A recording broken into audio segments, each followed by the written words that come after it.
Hello and welcome to Sketch in Review, a little bit of a college improv reunion episode. As you know, I'm Billy. I'm with my co-host Connor here, and we've got one of our improv buddies from college, Max here. Max, if you want to say hi. It's a pleasure to be here. This is also our first time in the same room. Yeah, true. Yeah, normally. ever. Yeah, ever. That's right. We did 4 years of college improv together. I was terrified of getting catfished, I gotta tell you.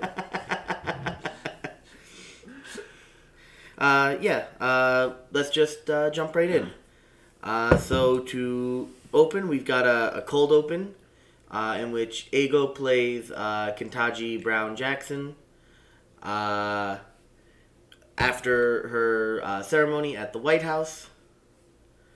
And basically the entire gimmick of the cold open is Kentaji just meets other famous firsts and famous meets specifically famous black famous black people. It's first I forget who came. No, it's not famous black first. No, first it was what's her name? First it was the notorious RBG. That's right. Then it was the first black Thurgood Marshall. Thurgood Marshall. And then it was Harriet Tubman. Harriet Tubman. And then it was Jackie Robinson. So not really first, yeah. but still important Jackie figures Robinson that would be was the only first. good. That's for getting ahead of ourselves. No, it's a good point to mention that. First off, Thurgood Marshall, like you said, is yet another Supreme Court deep cut. It's not as deep as the other one. This is the name. Yeah. But I feel like they don't know the context. Honestly, when Keenan first walked on, I'm like, why are they doing Justice Clarence Thomas again? I was thinking the same thing as well, yeah. I mean, I get that it's topical, but I didn't really think the sketch was all that funny. Yeah, the problem with the cold open is that it has to be political in nature. Which, is already a detriment in my opinion. But, also, I feel like it just, there was not enough substance to carry it. Yeah, it was strange. It felt, I don't know, we've seen sketches that can say something while not being only preaching. I don't like saying preachy because this show can't be preachy. It doesn't strive to be anything. But in this case, it was a lot of just hearing people say good job and then make not great jokes until, as you're gonna say, Jackie Robinson comes out, and Jackie Robinson is a really fun person to come out, and we had 3 non-joke people come out, and then Jackie Robinson comes out, also a very important person, very first time thing. You just don't think about baseball when you think about the Supreme Court, and that's a good bit. Yeah, plus fucking, you get the fun bit of Jackie Robinson being oh boy, you're gonna make a lot more than I did as a baseball player. And, we get to talk about the fact that baseball players get paid millions upon millions of dollars a year, while a Supreme Court justice takes home 6 figures. I'm not sure what the number is, but it's 6 figures. To be fair, you do have the career forever, That's which true. is not Which true is a of trap. being a professional Which is a player. trap. Well, a very good joke, that one. Also Chris Redd's Jackie Robinson in this case, I don't know what Jackie Robinson sounded like. I'm 100% sure it's not Chris Redd's character, but his performance for Jackie Robinson is exactly what you wanted for this scene. This guy that just pops in and is just a regular person compared to these titans, and is just I talking about how he didn't make any fucking money because baseball was a regular job back then. Yeah, it was the 1940s. Yeah. 40s to 50s, Yeah. So we can move right along to the monologue. It's Underwhelming. Listen, so a running thing is that I'm a big monologue hater. It's so hard to do a good monologue if you don't just let the comedy writers write comedy. Yep. And it always feels especially with big name actors and stuff, they always want to have let's do this thing because I think it'll be fun, and then it's not fun. Redoing Dreamgirls is not fun. Yeah. If you're a comedian, I feel like you can write a good monologue because you're a comedian. Mm-hmm. But I feel like most default celebrities cannot structure a good enough monologue to like carry it. I think that's a fair point. It's true. It's true. I'm a monologue apologist. I tend to really like it when someone goes on. It seems like they're having a good time. And I was loudly exclaiming for it to end. I hated it. I hated it so I don't know much. why you would. The song parody is too much. It was I don't not. even know if it's a parody. I think they just straight up They sang just the sang song. the No, you're fucking right. song. You're right. Parody is too. That's not even an applicable word. I don't know how Jake Gyllenhaal, like, he seems like he's probably a nice guy or whatever. He has negative charisma on the stage. Every scene that I see him in, he sucks the air out of it. I think he's okay. Like, he's kind of hot. He's kind of hot. Which, sure. like, it is a certain criteria to be an actor. I don't know if he's necessarily good. But anyway, yeah, the monologue, you know, we're never going to get anything good I feel like from. I feel like, yeah, you could toss it. Oh, don't worry. We've got more sketches we could toss. Actually, It'd be a very short show if we tossed all the sketches we could toss. All right, so we'll get into one of the few sketches that at least kind of worked. It's true. Why'd you like it? This is a game show sketch. We get a second week in a row where a game show sketch comes right out of the monologue. You know, it's always good. It's always easy because, you know, you have a described fucking platform for it and, you know, it has a beginning, middle, and end almost no matter what. The entire premise is just basically why did you like this specific Instagram post? Yep. Very good bit. It works. I'm yeah. I'm kind of mad. I think it's a boring bit. I think it's trodden ground. I think there's not much exciting to get out of it. But yeah, it's effective. It's a joke that you can tell as SNL. It's a little too similar, in my opinion. Like, the joke throughout the scene is pretty much the same joke every time, and it doesn't evolve that much. But on the other hand, I feel like a lot of times when I watch SNL sketches, I feel like they drop the ending. Like, they just don't know what to do with the end of the sketch, and it's, like, much weaker than whatever the premise was. And in this one, they were like, we've got a decently funny idea, let's just ride it out, and I honestly don't mind that. Yeah, but to that point, this is a sketch where there was a very easy joke. They were very good at sticking to the point. The point was, why did you like this this image? They came up with a bunch of reasons why they liked that image. They were all wrong. Then they mumble, I really thought that I was going to fuck this person. And then we get to the very end of the sketch, and it's, why did you follow this person? It's Joe Biden. You all followed Joe Biden. Why did you do it? And the answer was, well, we thought we could fuck someone that liked Joe Biden. That's not a joke. The joke is, we thought we could fuck Joe Biden.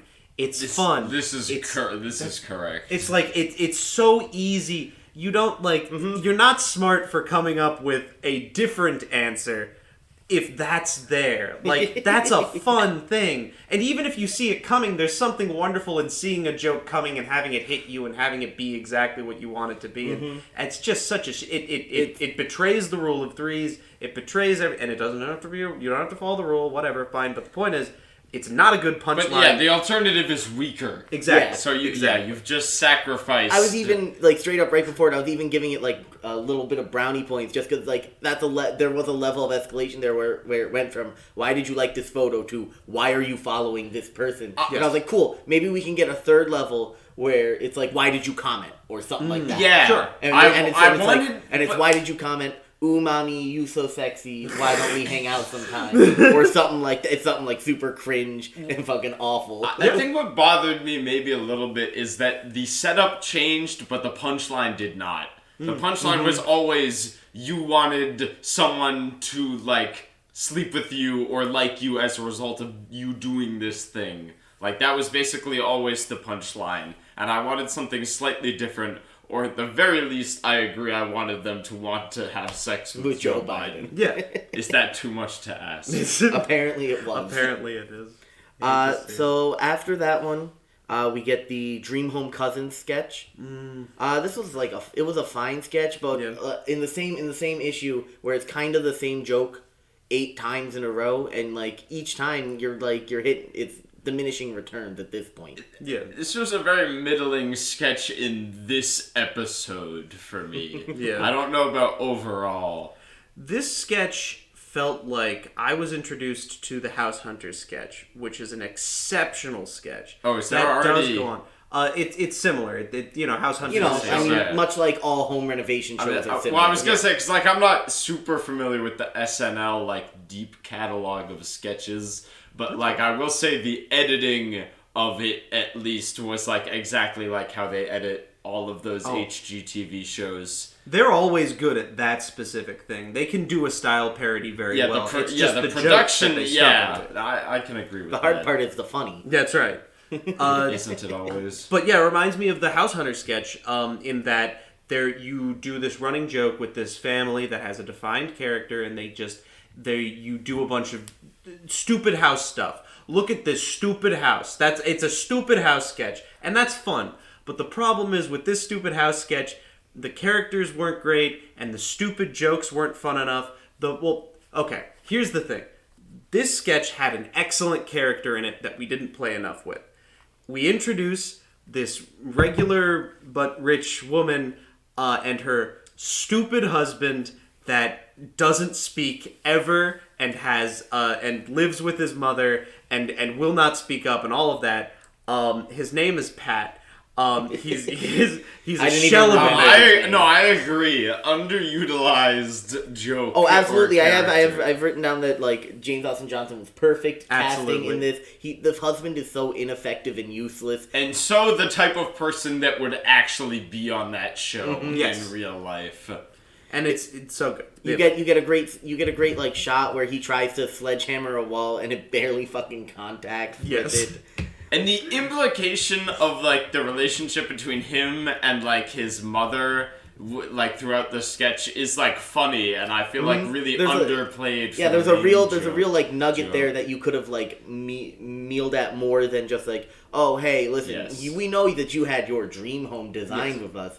But instead, because your mother-in-law is going to live with you, your dream home is now ruined. Yes. Because here's a cool room, now it sucks. And the only time that joke was funny was the first time. No, the yoga room. Oh, where there was a cool yoga room, and then, now it's filled with these weird gremlin dolls. That's fun. The different explanation each time, I guess, adds a layer of humor, but you know what the joke is going to be every time since it's set up. It's too... As soon as you know one time, you know every time. And you lose any where it's here's the grand staircase you designed. Up. Now we needed to have a fucking scooter to go up and down it. Here's this open planned concept kitchen that you had. JK, because your mother-in-law's gonna do all the cooking, it's now a fucking 70s style kitchen with 70s style fucking appliance. I feel like this is kind of weird because I actually think this is one of the better sketches in this show. It is. That's the problem. But in addition to that, it's once you know what the joke is, it's almost like you're just waiting for the sketch to end. You're how many times will they do the joke of the room is not what you think it would be because there's some conflicting expectation. Which is why it's insulting that I have to compare it to the House Hunter sketch because the House Hunter sketch is beautiful. It has great escalation. It has it takes these stupid ideas and it turns them into fun sight gags. One of the jokes in the House Hunter sketch is that they're talking about a bowl of carrots, like it's a house. A packet of ranch dressing, like it's a house. Oh, we really like the ranch, but it's so close to those carrots. I don't like having neighbors that close. Great bit. That's the thing is there was escalation there. We moved from things that were houses to things that weren't houses and stuff like that. With this, the same joke every single time. Here's a room, here's why it sucks now. And it's always mundane why it sucks, unless it's the weird gremlin dolls. Also adding to that, as someone who didn't know that the House Hunter sketch existed before this, now knowing it does, it diminishes the value of this sketch even further. I'm not surprised that it exists and is trodden ground, but that makes it even less exciting that this isn't even an original segment bit. This has already been done. Yeah. So after that we get the Singers 4 sketch. This is a sketch that kind of just fucking happened. there were like a few moments that I felt were like fine, and then the rest of it kind of felt like super flat. Yeah. This whole episode is kind of like a sad failed punt of like an episode where it's like you didn't even try and you still somehow failed. This is the worst episode that I've seen this season, and it is possibly the worst episode I've ever seen. Though that can't be judged too highly because I've only really regularly started watching it recently. But this was unbearable. So this entire gimmick for the sketch is just that they're singing a song. They're like a fucking like lounge singer group that's getting back together for one night only. We didn't need that context in the fucking sketch anyway. I don't know. And their entire like song gimmick is just, hey, you can't always be number one or number two. The world needs the middlemen. Yeah. Here's something very basic that I did and I'm proud of it, which is at its core a fun joke. But just like everything else, there's no escalation, and not even just no escalation, it doesn't start or leave the mundane. It's always just, I park my car really good. Okay, great, Jake Gyllenhaal. Cool. And they didn't even... Like, if you have this all written beforehand, at least to a certain degree, it feels like you should know which parts are the funniest part. And it felt like they weren't organized in, like, ascending funniness order. Yep. Like, you would get, like, funnier bits than others occasionally, but it wasn't, like, this nice curve where, like, it was much funnier at the end than at the beginning. It was sort of like this unsatisfying, like, sine wave where it would, like, come and go, which I feel like you should be able to avoid. I mean, I know there's a short turnaround time on SNL episodes, but it, like, if it's... Like we've been saying, the two worst parts about SNL is that it has to be live, and it has to be done in a week. Yep. That's yes. I mean, obviously, I'm it's sure it's super. Yeah. It's super hard to write fucking like 5 or 6 funny sketches a week. It's hard to write one funny sketch a week. That's true, but they do have an entire fucking staff. Yes. I mean, and also the like writing this is should like not be the hard part. You are like paid a lot of money to do this yes. too. This is yes, not you like are. You're like doing like for fun comedy sketch writing. Like, and you this are is the big leagues. This is supposed to be the big leagues. Perhaps the biggest of leagues. Yeah. In fact, you are literally a professional comedy writer on one of the most popular on the longest running comedy program. Period. Yeah. It's not. I'm so fucking mad. There's also just this part, and I have to go back to the sketch on this, where the fact that nobody's singing in this singing sketch. There's very little singing. I was it's a lot of talking. And the singing in general in this episode, I feel like was pretty low. Yeah, and there's so much of it. The singing was bad, and there was so much of it. But also, there's no singing, and things didn't rhyme until the end. I realized I was only having fun at the end when things were rhyming and people were singing. Yeah. And it feels like it should be easier than that. Like, they should be more on point, I should say. Yeah. Listen, or like, if you can't write a song this week because life's hard, I get it. Just don't write 3 song sketches then. Yeah, fucking, like, also, like, you know, how hard is it to really, like, rhyme mundane activities? Yeah. Fucking, like, you know, and, like, you don't even need to do good rhymes either, because fucking, like, if you kind of, like, really force it, it's still funny. Yeah, no, I feel like even a very basic sort of rhyme scheme adds so much sort of legitimacy. Especially to a music, like, sketch, I guess, obviously. Like, straight up off the dome piece, 1:30 a.m., fucking, like, life is so down and dodgy, at least I did my laundry. Fucking, it's, like, already... Great rhyme. Yeah. It works. It's functional, which is more than I can... I'm so... And like, if you don't try at all, I feel like it's so much more of a letdown. It's like, because you expect a rhyme, and then you don't get it, and you're like, like... If there's no singing, it's 4 people standing on a stage. Talking about mundane activities. It's insane. Yeah, I wasn't really into that one very much. Now, this next sketch... So my nose started bleeding and I heard a ringing in my ears for this next sketch. So you're gonna need to walk me through what happened. Okay, so this next sketch, I entitled it Mr. Green Thumb, but I'm not quite sure what it's gonna be called on YouTube. But fucking, so the gimmick is that Kenan Thompson is a gardener, and he's growing flowers, and the flowers end up being Jake Gyllenhaal, Sarah Sherman, Cecily Strong, and Dismukes? No. Did you say Chris Red yet? Chris Red. It's okay. Chris Red, not Dismukes. Dismukes is the human chameleon. Oh my god. It's funny because every time Chris Red is in a sketch, I just write the line that he should have said in the notes. And so the first note I have for Mr. Green Thumb is, "Man, being a flower is crazy." It's so wild how important important it is to me that Chris Red talks about how the thing that he is crazy. I agree. I love it so much. Anyway, I like it when people have catchphrases. It's a very simple thing, but it makes me smile. Anyway, so how the sketch goes is Chris Red blooms, and he's like, "Man, being a flower is crazy." But then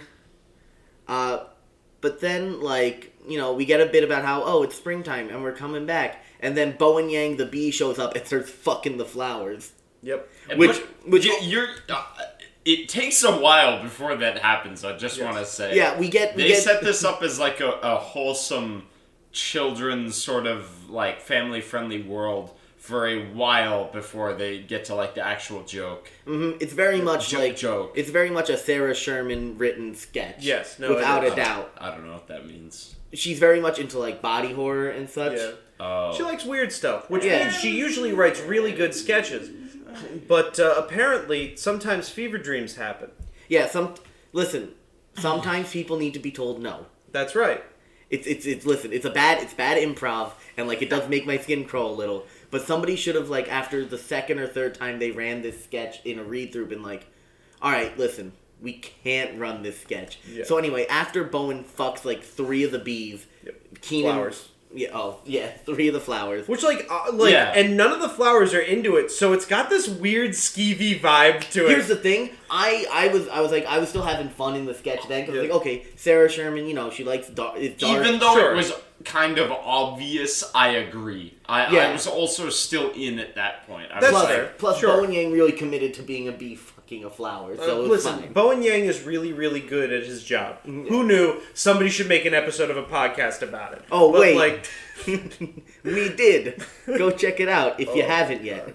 Oh my fuck. But anyway, so then Bowen goes off, and then Kyle Mooney shows up as a weed, and is like, "Let me choke you," because that's what weeds like do. And I get it. Like, the flower world is super sexual. That's like kind of the overarching like joke of it. Yeah. But that's barely a fucking joke. Nature is sexual. Like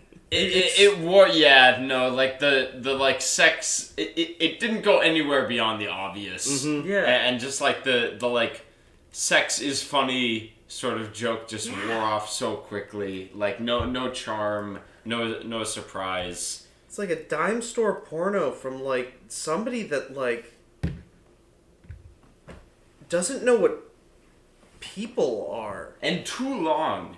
So long. Like, if you have a joke that you know you're not going to be able to get that much mileage out of, like, take your drip scene of like flowers being, you know, like, can we swear on this? Yeah, we can swear. All the time. Take your scene of like flowers being fucked by a bee, and like, you know, take that to the bank. Have it be a short sketch. Like, the flowers don't like being fucked. It's like weird, but the bees gotta do it, and like that's good. But like the more and more you go on with it, I feel like you're wearing the audience out. Well, the wild thing with this is that it is such a horny sketch, and SNL is really, really bad about sex. Really bad about sex. And I don't mean like a problematic it can be, but like I really just mean it feels like it's written and performed by people that have only an academic understanding of sex. And I feel like you can get this is like more of a general thing maybe, but I feel like you can get so many more creative and relatable sex jokes based on scenarios that people might actually find themselves in. Instead of a golden shower life. joke? Yeah, exactly. Yes. No, like, yeah. I think, like... What, you aren't consistently peed on? No, I feel like I'm thinking of, like, Seinfeld, and I can't think of, like, a specific example in the moment, but I feel like there are many moments in Seinfeld which are, like, sex-related jokes, which are funny because they're something that people experience a lot in every... It's not just, like, sex thing funny. It's, like, this awkward scenario that you may have felt or may run into in your own life. Yeah. But, like... And here's the thing, right? Is, like, thinking back on this sketch, there are parts of it, and I feel like I could, like, fucking, like, kind of tie it together, and maybe if we got another few hours, we could have really, like, workshopped it and fucking figured it out. Because there is a little bit of it when the dog pees on everyone and Chris Redd is super into it. Sure. Right? Chris Redd is super into it. And that's funny. fine. That's fine. That would be good. Let's take that bit and just fucking, like, make it the through line. Is the flowers aren't cool with the bee fucking them, except for Chris Redd. And fucking like Keenan shoos the bee away before he can get to Chris Redd. Chris is like, aw, man. Yeah. I wanted to get fucked. And then at the end, when one of them gets clipped up, it's Chris Redd, and he's ecstatic. He's all about it. Absolutely. Yeah. That's a joke. Mm-hmm. There's just like this weirdness to the sketch where it's just like, there's this bees fucking them and they're kind of not into it, which is like kind of a fetish thing, and then they get peed on, which is definitely a fetish thing, and the weeds want to choke them. The weed wants to choke them, which is definitely a fetish. So you've got this uncomfortable 1 foot in this like really fetishy door, and then the rest of our entire body in SNL. Well, gosh, we're all SNL like fucking Mickey Mouse land where we like barely acknowledge. It's just I can't. I hate it. I hate this sketch so much. It doesn't function on any shape, agree. Any level. It almost feels like there's not enough commitment to a sort of really deviant, weird, maybe kind of even edgy sex sort of joke for it to be funny in that respect, where it's like so outside the box or so absurd or so almost like shocking that you have to find it funny. Yeah. And like, you know, the not at all like related to, it's like right on the line of like, oh, this is like kind of risque, but like, you know, just like in the sense that something risque is funny, not enough to make it like a joke in and of itself, you know, something to like really take it further. This isn't a no man's land where it's just the author's barely disguised fetish without any jokes. Like I'm so mad at this. Well, hopefully Sarah takes it as a learning opportunity. She's really, really good. Yeah, like, exactly. That's the thing. She doesn't need to be put in her place. This is just a terrible sketch. She made the fucking meatball sketch. No notes. Just keep making weird shit, but somebody does need to stop at some point and say, this flower sketch has no jokes in it. It's not good. Yeah. So after that, we get the next pre-record, which is the women's bathroom HR meeting sketch. Another weird fucking sketch. Almost funny. Like a fever dream of a sketch. So you get 3 women in the bathroom, and they're talking about Janet. And they're like, Janet sucks. Janet's fucking, like, she doesn't talk. She's annoying. Blah, blah, blah. Fucking, we forget she's there sometimes, and she scares me. And then one of them cracks a joke about how they expect her to be, like, fucking Chucky and show up and just randomly stab him. And then the fucking toilet flushes, and you're led to believe, oh no, Janet's gonna fucking show up. But no, it's fucking Chucky who comes out of the fucking toilet. And Chucky's upset. One of you called it too. I think it was Connor. Was it me? I think it was Connor before I said, like, it's gonna be Chucky. Like, gonna walk out of the stall. It must not have been me, because I was ecstatic. I thought, this idea is so brilliant. You're given a grounder. This is when the unexpected works. You're given a grounder. We're all talking shit about Janet. Door opens up. Oh shit, it's Janet. No. We're all talking shit about Janet. We mentioned that Janet looks like Chucky. The door opens up. Oh shit, it's Chucky. They're pissed that we compared them to Janet. That is the best joke It's so of the good. night, probably. Probably, yeah. That Minus is such a good setup. The trend forecasters, they were the best, but no, trend forecasters. But anyway, so we get it, and fucking they're like, oh, how much did you hear of that, Chucky? And he goes, oh, not much, except that you compare me to Janet, and fucking goes and starts trying to stab him. Yep. And once again, if this was a pre-recorded show, if this was a show in which the season comes out, if it was an I Think You Should Leave, if it was a Monty Python's Flying Circus, if the only other sketch we had wasn't a fucking sketch about stupid goddamn flowers getting peed on, I was thinking a lot. You could have. I Think You Should Leave in this episode. Mm-hmm. Yeah. Fucking. You could have just cut the fucking sketch right there when Chucky attacks him. Great sketch. Sketch of the night. Easy sketch. Yes, it could have been over. But classic SNL, they can only have so many sketches, so they need to have them all be 7 minutes long, which is too long, in my opinion. Yeah, but also, how do you do 12 sketches and make sure? I mean, they have the fucking cast for it too, because they have 20 plus people in the cast. But I digress. Just hire more writers to write 12 sketches. I don't know what to say. I know. Different point. We get to. It cuts to black. We're like, oh, is the sketch over? No, we move to an HR meeting where Jake Gyllenhaal plays the HR representative, and then it's just kind of like what it's like to have Chucky as a coworker for the rest of the sketch. There's almost something here. It's worse for having been there, but that you could have done something. I don't blame them for trying. I think my problem is that the weaker part is half the sketch. Yeah, it's true. Like you said, it's really the premise when they're in the bathroom is pretty good, but then once they're out, it's I feel like once they move to the HR room, they lose, or the meeting room or whatever, they lose a lot of steam. Lean into the shitting on Janet. Make Janet gross. Make us really feel for Chucky. I would give us more time on Janet. I would find it funny if Chucky was a really stand-up coworker, yes, and always did his job, or heard whatever, and never talked shit or anything, and was really offended that they were being compared to Janice. Yeah. That's a lot of fun. Listen, that would have been great, because Chucky is very much known for being because they just played Chucky very straight in this, where they're you're always stabbing people, you're always saying these rude shit, you did this, and then they mentioned the fucking lore for how Chucky fucking became Chucky. I also actually, kind of random, but isn't Chucky a little bit of a dated reference? No, they didn't. There was a mini series recently. There was also wasn't there? I mean, there was also a movie. Yeah, it was a Child's Play I get remake. that, but it's there was a Child's Play remake. I get that, SNL is aimed at people probably our age and older to some degree, or maybe a high degree even. But I feel like Chucky is starting to become a dated reference. It's a very specific reference. It is. It was never really that widespread to begin with. I mean, kind of ancillary point, but... But then there is always the fact that a weird puppet with Sarah Sherman's face on it, fucking cackling, works.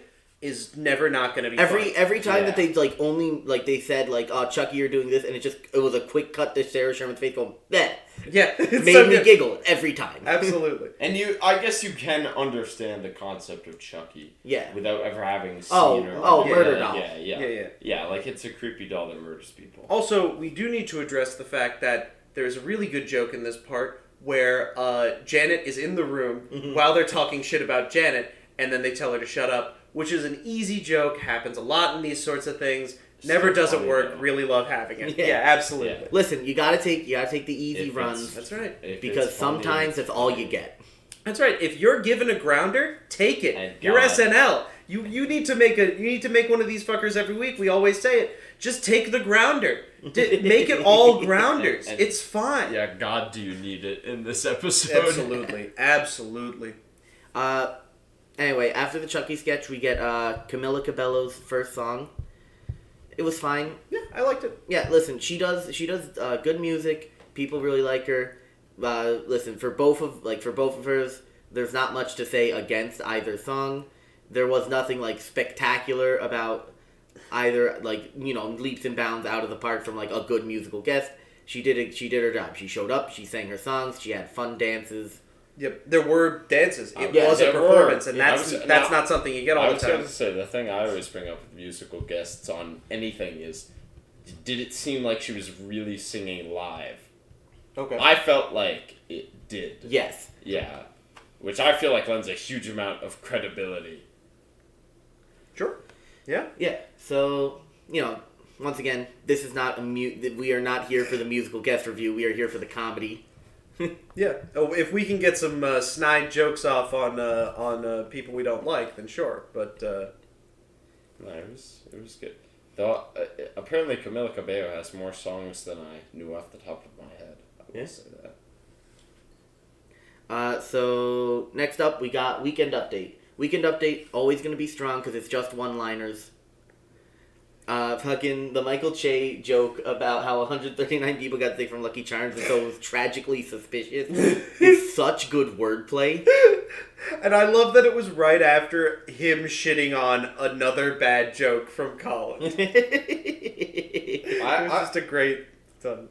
I've never watched like a ton of SNL, but I do like those two as a pair. I know Weekend Update is generally something that's pretty like beloved. I've got the impression of, but I do like Michael Che. They are now. I think they're both at this point the longest running anchors. That's right. I knew they'd been doing it. Colin Jost got it a couple probably right before winter break, and then Michael Che got it in this past run. I think they were both very close to beating Seth Meyers. Gotcha. Anyway, so the Weekend Update, the jokes are good. There's only one featured segment, but it's a great featured segment. It's so good. It's the trend forecasters again. This is a recurring character now at this point. 80 Bryant and Bowen Yang show up in fucking weird future clothes. Yep. And they they work with a computer that is mean And old in order to determine what in the future will be the trends. And, as it goes, they list 3 things that are in, and then 1 thing that is out and needs to go to bed. That's right. Go to bed has entered my parlance. I use it constantly. I'll be real. Personal opinion, I think the featured guests are never as funny as the actual Weekend Update. Personally, I much prefer the Weekend Update. I think the guests break the energy up and slow it down a lot.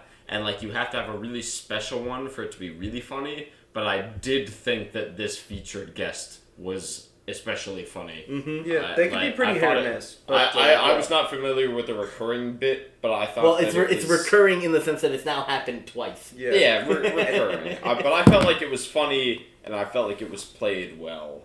Yeah, and the special part about it, if you saw the first one and then you saw this one, there were lessons that we did not think they had to learn that they apparently learned because this was so refined compared to the other one.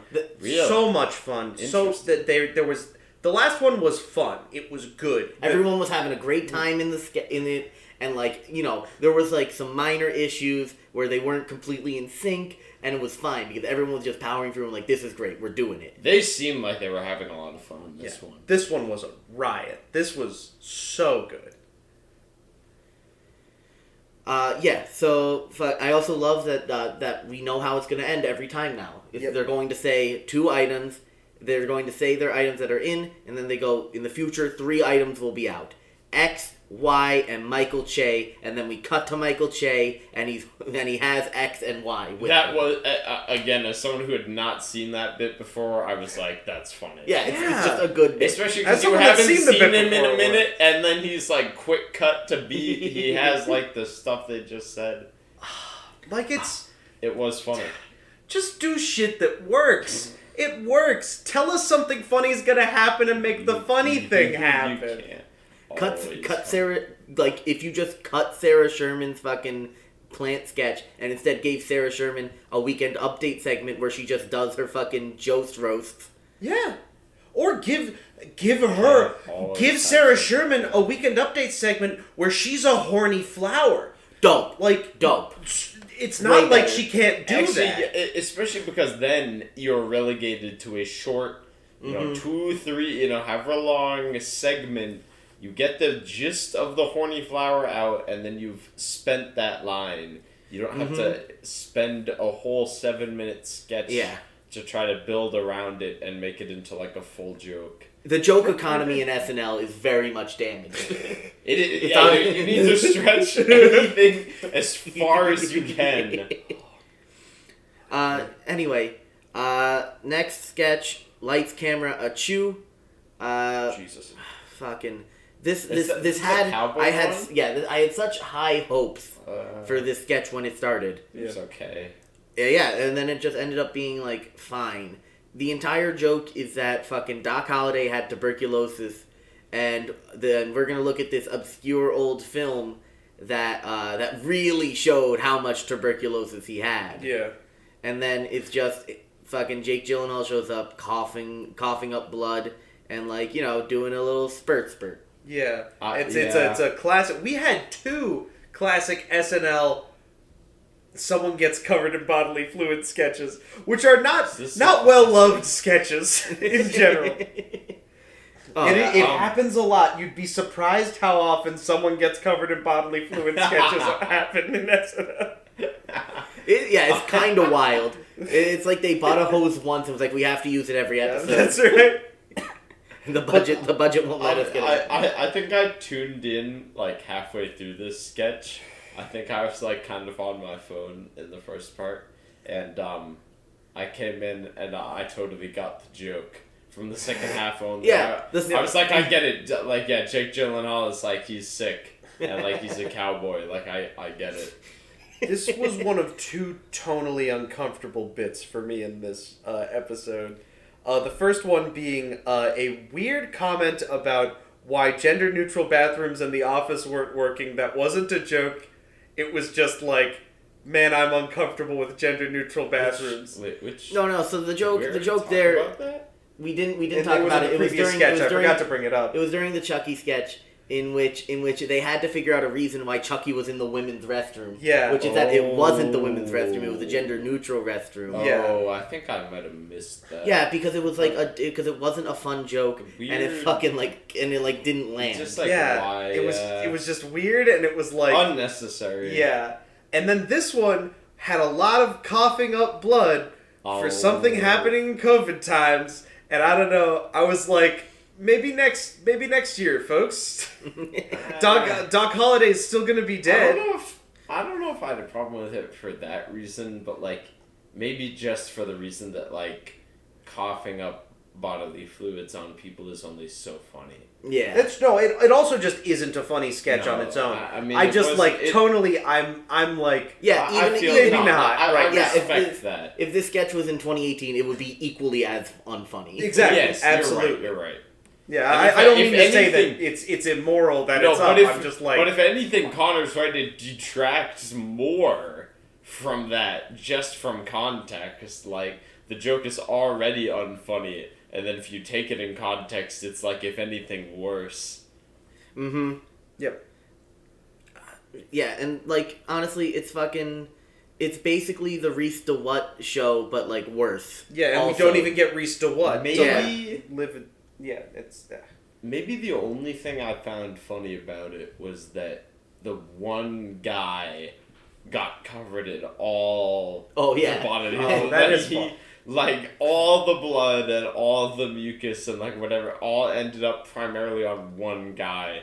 And, like, that wasn't even, like, supposed to be the primary joke of the scene, but I did find it kind of funny. But that's the thing. There's something in game design called follow the fun, where you make you make a game, you put a product out the door, or you make something that you can test. You test it, you find what's fun, you zero in on it, you focus on that, you make that a big thing, and then you see if the game is better for it, you test it again, you find what's fun, you do it like that. Yeah. Writing sketches is exactly the same. Follow the funny. Write the thing. Actually, it's even more like that, because there's not even subjective, interactive media shit. We're doing SNL. We just need to make as many people laugh as possible. Mm-hmm. So you do this sketch, you write it, you do a read-through on a table, and then you say, what's funny here? And you do, like with the Chris Red as a flower that is really into it thing. Take that, zero in on it, do that. You need to find the funny thing and zero in on it, and I feel like we're just not doing a second pass at any of these shitting scripts this week.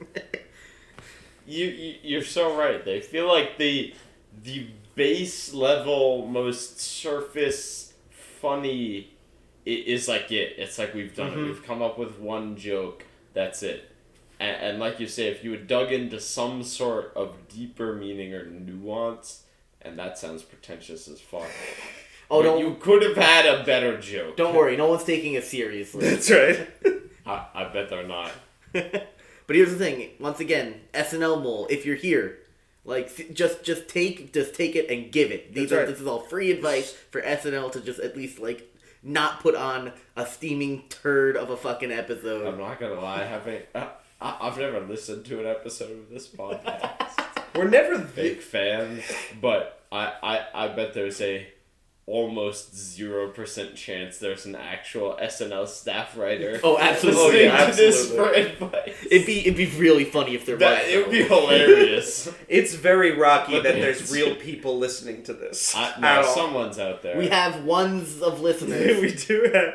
It's in the ones place. I'll listen to this. Alright, next up, we've got the couples therapy sketch. Which, like, fucking thank God that they had some sketch that, like, worked on most levels. Famous in years. God willing. I'm sorry, what sketch are we on? Couples therapy. We're in the one where Punky Johnson actually showed up while everybody else was, I don't know, fucking... Asleep at the wheel. Yeah. Therapy. Fucking, so Jake Gyllenhaal and Heidi Gardner come into a therapy office. Punky Johnson comes in with all the energy for the scene. And being like, all right, let's get to your problems. Let's fucking do this. Gets a call. And fucking, like, he's like, I need to take this real quick. Just turns, like, slightly away from them. And just like, girl, shut the fuck up. Yeah, this is the one where she was getting all the calls, like in the middle of the therapy. Yeah, that was actually pretty funny. Yeah, so it was a good time, and it was like a solid joke in which this therapist, despite the fact that they're giving like decent and good advice, is not taking it for themselves and has a really fucked up relationship themselves. Yes, which is always with other people. Yeah, which is always a fun like joke, which is that. You know, the person doesn't practice what they preach. Yeah, it's a strong premise, and they actually follow through on it. The only thing they didn't follow through on was when she was like, "You gonna come shoot me? Okay, bet." And then fucking Ego comes in as the pissed off girlfriend, but instead of shooting her, she has a super soaker. Yeah, and there's a and I've got a note on this one. I think this can work because. Punky mentions that she's more concerned. She has this very offhand joke where she acts like she's more concerned about her hair than her life, which is a really fun bit, and I wish they like focused more on it in the earlier part, so that that's a payoff to something. True. There's a way where this part of the joke works, and it's not here. Mm-hmm. Like it feels like there was probably more lines for it, and they're like, all right, it's running a little long. Let's cut this line, cut this line, cut this line. Yeah, we gotta get the flower sketch. The flower sketch needs to be as long as it can. Gotta have the 10 minutes. Gotta have the 10-minute flower sketch. Gotta have the 10-minute flower sketch. If we don't have the 10-minute flower sketch, what's been the point of this? I completely agree with the idea that like this was like a sort of funny premise that was paid off pretty loosely. I will say we did have actual payoff. Yep. In which he's like, don't do the voice, and then he starts with not doing the voice. He's like, wait, I want you to do the voice. It was just enough. Beautiful payoff. But I wanted it to be more. But here's the thing. There's something amazing. You can't let perfect be the enemy of good with it's SNL. True. It's true. You gotta just once again, you gotta take the grounders and just where they do a good, give them the props and move on. But there's maybe it's only because the good were few and far between this episode. That's true. We can't be choosers this episode. No, literally. And even though this was good, it didn't feel like it was great, but like it had to be. Yeah, like, no. There's in comparison there's an to issue. some sketches, there is an issue like, where if SNL doesn't get the right momentum going. No matter how good the sketches are later, the momentum isn't there for you to feel good about a sketch. It's true. But there's also, I want to go back because I think we're underselling this moment that I think SNL doesn't do enough where it actually takes its tongue out of its cheek and has a moment. And there's something about that moment where Punky and Eggo's weird relationship, they realize they still love each other no matter what's going on, and then she makes him. She's been making Jake Gyllenhaal read all of these texts, and then it says, don't do the voice for this last one where they're actually making up. She says, you know what, do the voice. And then he does the voice, and he's doing it, he's reading it, and then he stops doing the voice, and he just says it in his voice to his wife, and they've made it up together, and it's an actual emotional beat in a fucking SNL sketch, and I loved it so much. Was good. I did like the payoff for the real story, like the emotional story between the couple, tying into the joke story. Yeah. I agree that was good and satisfying in some ways. I loved it so much. I was so happy with that. But yep. Yeah. Next up, we've got Camila's second song. Once again, she did good. I remember it more than the first one, but that's because I think it's a more famous song. And there were more dancers. Also, I think Willow Smith was a part of this one. Yes. Oh no! First one was the one with the most dancers, and the second one was the one with Willow Smith. Which also, good on SNL for getting part of the Smith family on after last week. Does Willow Smith have any other big songs besides? Doesn't she whip her hair back and forth? Yeah, but besides, I was gonna say, besides I whip my hair. I don't know. Maybe I don't listen to her music. Irrelevant to the discussion. Anyway, Camila did great. Once again, if unless it's glaringly bad or we actually know and follow and understand the artist, we can't sit here and tell you musically if it was good or bad. I will say though, Camila Cabello, definitely most successful member of Fifth Harmony.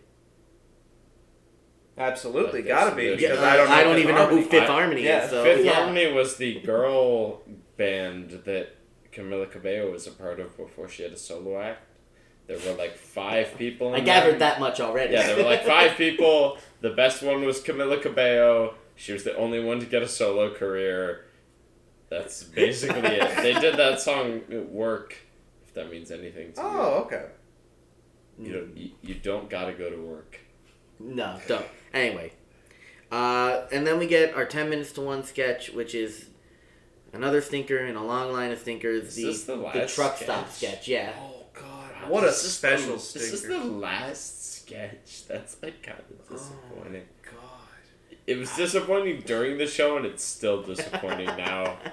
Another sketch in which I'm reminded of a fantastic sketch. The what was it? The song, country songs about aliens and aliens, Ford Broncos or whatever. It's the Will Forte, Kristen Wiig recurring sketch about they have 2 country singers and they only talk about 4 things in every song, and pretty much this is the same gimmick. This is basically a combination of that recurring sketch bit and Whose Line Is It Anyways greatest hits game. But worse. In every way. In every way, because it was the same. It was the same backing track for every one of the songs. It was, and not invented on the spot. Mm-hmm. Yeah. And also, you don't have Wayne Brady. Yeah. Also very true. Anyway, fucking So the only good song was Ghost Trucker. Yes. Also, that's the punchline. The punchline is the 3rd song in 5 songs. Yep. And then they know that it's the punchline because they do it again at the end. And that's the only reason you know. If they didn't bring it back, you would be like, what's the punchline? And it's the one that happened twice, that's the punchline. The escalation, the punch, there's never... The escalation is as bad as it's ever been in this sketch because it goes from regular truck thing to you hit a guy with a truck to ghost truck to some stupid other fucking truck thing to I picked up El Chapo to dear God I forgot Ghost Truck was our only good idea and then doing Ghost Truck again. The country music has only X number of tropes thing is extremely overplayed. It's a really easy joke. It's been done really well plenty of times. By SNL. By SNL. By SNL, by others. Bo if I really, Burnham yeah, has exactly. the whole If I song really, about it. if I really wanted to go and like listen to a deconstruction of like shitty country music, I'd listen to "Pandarin" by Bo Burnham. I wouldn't go to Truck. Yeah, I it's wouldn't go been to done. Ghost Truck. It's been done to absurdity. Modern country music, even passing jokes, everyone knows it. Trucker music is a little bit of an extension. It's like almost funny, but it's not enough, and they don't do enough with it for it to be. It's not explored enough to be interesting. And I don't listen to a lot of trucker music, but the vibe that I've gotten from trucker music is not, here's some things that I do in my truck. It's, I'm a trucker. I could conquer the fucking world. Yeah, you ever listen to Convoy? Like, that's the vibe that I get from trucker music. I get, like, I have the wrath of God in my truck. I am part of a commune of the most powerful people in the world, and you don't know it. Like, that's the vibe And then of trucker the music. other half of trucker music is just, this is a song for long car rides. Exactly. The Like- first song is a joke about peeing in a bunch bottle. of different Yeah. areas. Yeah. And like it's almost funny, and that is something truckers do, but it just doesn't. After That should have been there's no song cash in. 2. Yeah. That should have been it's number 1 should have played straight. Didn't been like a simple trucker song. Song 2 should have been Peeing in Bottles. Song 3 should have been El Chapo. Song 4 should have been Ghost Truck, and then we fucking call it a day. I wanted more, and I wanted there to be a really good song or a really good joke, and I was like, El Chapo is almost funny if really dated, which I think it is. But when they went back to the Ghost Trucker song, I feel like I was disappointed because I was like, wow, this is the best idea they had. Yeah. In this sketch, like they couldn't. Yeah. Like this Plus- was a decent. Plus, if we rearrange it to, standard P, Chapo, Ghost Truck, then we have a perfect explanation for Ghost Trucker. El Chapo fucking killed him. Oh, that's a good point. Yeah. Right, You're right. so Like we've right. hit Absolutely an right. actual fucking So where- we have a plot and we have jokes. Also, where did maybe I missed it, but like I feel like the other two singers, Just featured artists. yeah, unintroduced except for El Chapo. Like El Chapo had an in-universe reason to show up, which I feel like was funny, but the other two people were just there to like be more people in the sketch. And it needs to be said, if the order was right and all the stars aligned, and It'd still be bad. it would be a terrible sketch.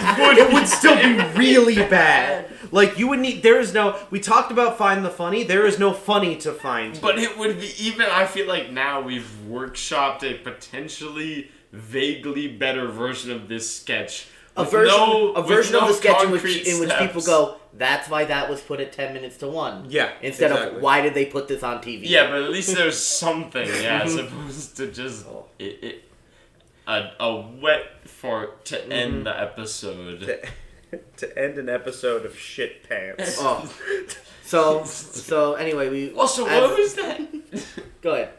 No, I'm sorry. Alright. Now I'm continuing the episode unnecessarily. I mean, we still got a section. So Oh, there was that joke about the guy in the Western movie, like having like either like shitting himself, He or did like shit himself. something. Yeah, like which I was like, this is like 1,000 ways to die in the West. Yeah. Moment of funny, which is like the lowest bar of Western. Yeah, when humor you're you can have. being compared to a shitty Seth MacFarlane movie. I was like, yeah, like this Oh is my literally God. that level of joke.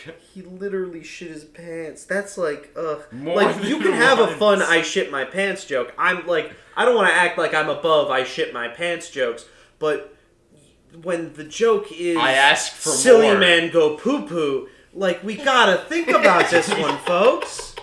We gotta take a minute on this one. All right. Let's move on to the awards for the week.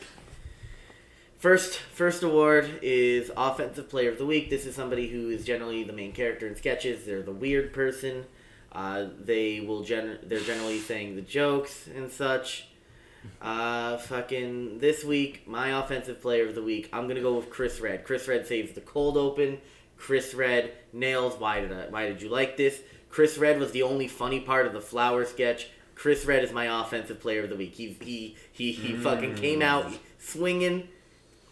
Sometimes literally as Jackie Robinson. Ayo, fucking, and like so he's one of the few highlights at least that I have for it. I respect it. Do you got one? You can go first. I might need some more time to think. You're not gonna have much time. As the more of the newcomer here, you're gonna have very little time. No award this week. Damn. No I'm mad. award. I'm fucking mad. Wow. No one was offensive. Fuck it. No one. I wasn't. Do better. C-, see me. I'm mad. I wasn't told we were doing awards. Oh yeah, no. No. This is. We just spring it on people. Oh yeah, I like it. But like honestly, like I feel like there weren't. There aren't. That's why I picked. There Chris weren't Redd. a ton of kind of recurring good character, like someone who played good characters in multiple sketches. I might have to default to Chris Redd. Just because you saw him multiple times. And he was most tolerable in the sketches. And he maybe bad, did the most to further them. But I feel like, I wanted more. I like, Chloe Feynman's been around a little while now, right? Yeah. And I like Chloe Feynman. I feel like she's pretty funny. I feel like a lot of other SNL cast member, like Kate McKinnon is still on, right? Yep. And I feel like there's someone else who I can't now remember. So you are currently just listing cast members of SNL. Yeah, Yes. you haven't hit someone who like. No, my point is that these people who have been around for some time, some of them are not that good. I don't think Kate McKinnon is all that funny on SNL in general. I feel like of what I've seen of her, Crushing. at Okay. least. Like, maybe she has her moments, but maybe I've just gotten a bad batch. Is this about like Kate, a bad take? The thing about Kate McKinnon on SNL is that people who really love Kate McKinnon thinks everything she touches is gold and will show you the worst fucking sketch you've ever seen. And be like, but Kate McKinnon's funny in it. Yes. And it's like, okay, but if she's not in a good sketch, this isn't a good way to introduce her. Kate McKinnon is a very talented performer Maybe she and has does a good lot for a lot of moments. scenes. But I do agree with that. I think that you can be force-fed a lot of shit scenes because Kate McKinnon shines in them, which doesn't make the scenes any less shit because Kate McKinnon is really good at making Kate McKinnon look good. Mm-hmm. Yeah, I feel like no one else just felt that good this week. There was no one where I was like... I assume you're not giving a defensive player. I am giving a defensive player. Okay. So defensive player... There's two. I didn't There's even three. give a There are three awards. Oh There's my offensive God. player, defensive player, and sketch of the Oh my week. God, I That's barely even awarded an offensive player. Well, don't worry. You got some time for defensive. Defensive player of the week is generally the straight man in sketches. Makes bad sketches tolerable. At least fucking attempts and tries in sketches. Yeah, obviously in this fucking stinker of an episode. We're not gonna get fucking great defensive player. But I do hold that even in the worst weeks, you got to award it because someone did the best. Yes. Yeah, no, I agree. Can't... I think a defensive player is a lot easier to crown in it than an offensive player because a defensive player, if somebody swims out in front of the Titanic and spreads their arms in front of it, that is an honorable thing, and I'm always there for it. As someone who has not been here before, I feel like even if you have oh my word. Even if you have a shitty set of sketches, you still should award someone who tried. Yeah. Yeah. No, I So agree. defensive player of the week, like we said, straight man tries to make bad sketches tolerable, throws themselves in front of the Titanic, saying "Take me first." Yep. Fucking Connor, since you do have someone, would you like to go first? Punky Johnson. Punky Johnson was a single light in the entire show. There was one, she walked on stage and she acted, and I said, it's okay. It's all gonna be. She was the doctor in the couples therapy sketch. Oh. She walked on stage and she started talking, and I said, everything's gonna be okay. Punky's here. That's a quote. That was an actual She quote was while we also were watching. the main one in the. She was first Harriet of Tubman. the Yeah. opener. Yes, she was also. Harriet Tubman. Oh yeah. She that. I respect that. I have nothing. That was No, well the played. feeling of relief that I got when she just did the thing was amazing. I'm gonna agree with you also that Punky Johnson probably deserves, just because, spoiler alert, she's also she's the main driver in my sketch of the week because that's the only fucking decent sketch of the entire episode. So Punky Johnson is also my defensive player. I don't know, Max, if you feel like... I think I would probably agree. Not to fucking... No, it's fine. We can be unanimous. Yeah. No, I think you guys probably have a good assessment there. I can't think of anyone else who really... There was not... I feel like there wasn't a lot of great straight man energy in general. I think that's part of the issues with a lot of these. There's nothing to bounce off of with reality. Not consistently between sketches anyway. I actually thought the couple... Who were the two that played the couple in the family therapy? Jake Gyllenhaal and Heidi Gardner. Yeah, I knew it was Gyllenhaal and somebody. I feel like they did a pretty good job in that sketch of keeping this sort of grounded story when the world around them was crazy. But obviously Jake Gyllenhaal played a lot of roles throughout the show. If only he was any good in any of them. Not consistently, not like defensive player of the week material. No. Yeah. No. Anyway, sketch of the week. This is just our favorite sketch from the night. I already said mine. It's going to be the couples therapy sketch. That's the only sketch where I felt like if I had to pick a sketch to show to someone and when they said, how did Jake Gyllenhaal's episode go? And I wanted them to think it went well, I would show them this sketch. So I'm going to go with couples therapy. It's the only sketch that works, has some sort of escalation, some sort of payoff, and some sort of actual fucking human moment. Yep. It's a good answer. Yeah. I'm going to give it to, and it's not fair, but life's not fair. I'm going to give it to featured segment In and Out, or what's Trend Forecasters. Yeah, Trend Forecasters. It made me guffaw in an episode that I needed it. I had a great time. I was actually laughing. There were no qualified laughs. There was no, it could have been better if we did this, it could have been better if we did that. It was two of my favorite people on the show having a great time, refining a sketch that I already liked into something I loved. Wow. They're not my two favorites, but whenever they're up there, I'm always happy. They do great work together. And they do great work together, too. I am actually going to give it to the What Did I Like? Why did you like it? That, yeah. Okay. And it really, the sketch did not really have the best arc. It did not have the greatest payoff or escalation, but I feel like it's a safe pick in that it was pretty funny. I kind of feel like Connor's pick is a little cheating because it wasn't a real sketch. Don't worry, I feel the same way. Yeah. He's also giving it to pre-record, and I'm like, that's not a real sketch.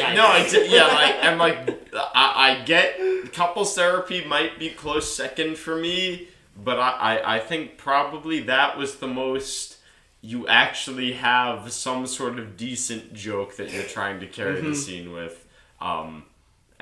Which I think it is maybe a little disappointing because I feel like most SNL episodes I've watched that would not be a peak. Listen, it wouldn't be in the running. It's always unfortunate when the worst episode of the season comes on and you're watching it with all your friends who don't normally watch SNL. Yep. And so you're like, no, I promise it's good. No, that's what I thought. You get the curve, you know. Mm-hmm. Sometimes you get the really good episode. Usually you get a couple good sketches a week, and then some of them are bad, and some weeks are worse than others. Alright, yeah, those have been our thoughts.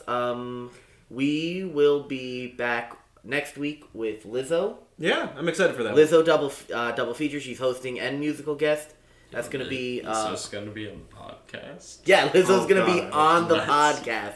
She's not going to be on the podcast. If you have thoughts about SNL, this stinker of a sketch, or you just hate any of the opinions we've said and want to send us hate mail... Maybe you're big Gyllenhaal fans. Yeah, if you're a big Gyllenhaal fan... Gyllenhaal. Yeah, maybe you are Jake Gyllenhaal. If you're Jake Gyllenhaal, come on the show. We will apologize. Yeah, we will apologize and suck you off on camera. Absolutely. We are whores, friend. We are whores for stars. All right. once again, thank you for listening. Email us at billyhatemail@gmail.com. That is a real email address. I promise we will look at the email if you send it. And until next time, support local comedy. So long, everyone. Goodbye.